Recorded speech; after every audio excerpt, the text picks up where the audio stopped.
Vietnam is full of energy in the big cities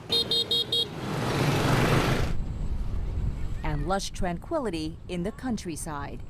But in the 1960s and 70s, chaos and war reigned. Guns on the ground and a potent weapon in the air, Agent Orange, an herbicide sprayed by U.S. forces to destroy the jungle hideouts of enemy communist forces.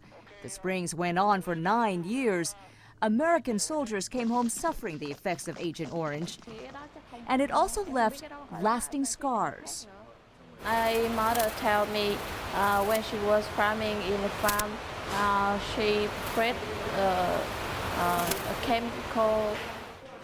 23-year-old Hoan Tran believes that chemical, Agent Orange, and its most toxic component, dioxin, caused her birth defects. The other family, like my family, also work in that farm, and they also have disabled children. Tran lives at Tu Du Hospital in Ho Chi Minh City at a center for dioxin victims. Most of the 60 children here were abandoned by their parents. They have come to symbolize the legacy of Agent Orange. Dr. Phương Nguyen was an obstetrician at Tu Du during the war.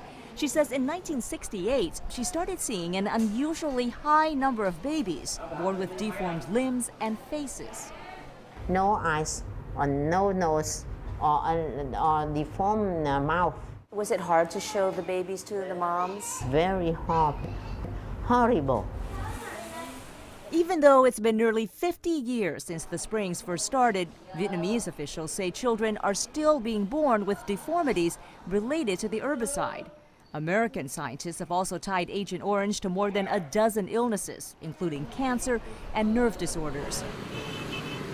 And dioxin continues to contaminate Vietnam, 28 hotspots in all.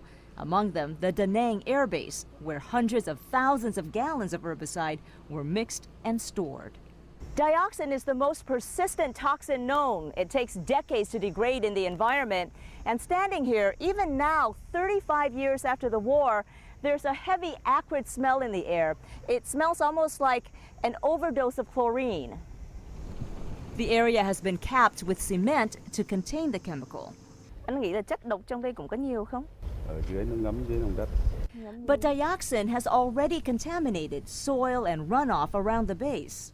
And this is where the runoff ended up, in Ho Sen, or Lotus Lake. Scientists believe dioxin attaches to the fat of fish and ducks that locals would catch here and then eat. In the past several years, a Canadian environmental firm, Hatfield Consultants, tested the blood and breast milk of workers in Da Nang. It found dioxin levels that were up to 100 times higher than what's considered safe. Many Vietnamese Americans and even a fair number of U.S. officials think that this is a propaganda campaign by the communist government of Vietnam. Yes. What do you make of that? Well, I think our contribution to this is to not polarize. It's to really not get into, the sides and who's wrong or who's right. To Peggy Saika of San Francisco, the cause isn't political, but humanitarian.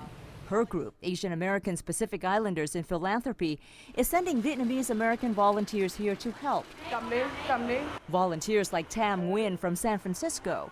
She's 26, too young to have lived through the war, but old enough to care about the victims. How do we help them interact with society in a way that they're not discriminated? Nguyen is working with a North Carolina organization, Children of Vietnam, to set up a support network for parents. In the most dire circumstances, they make it work, and they do it with a love that I think is hard to describe in words.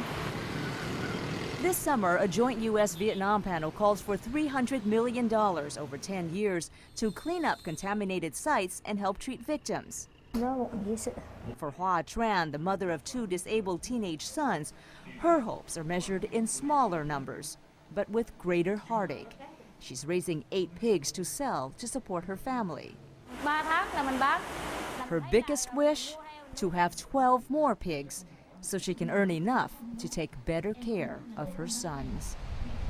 In Vietnam, Thuy Vu, CBS 5.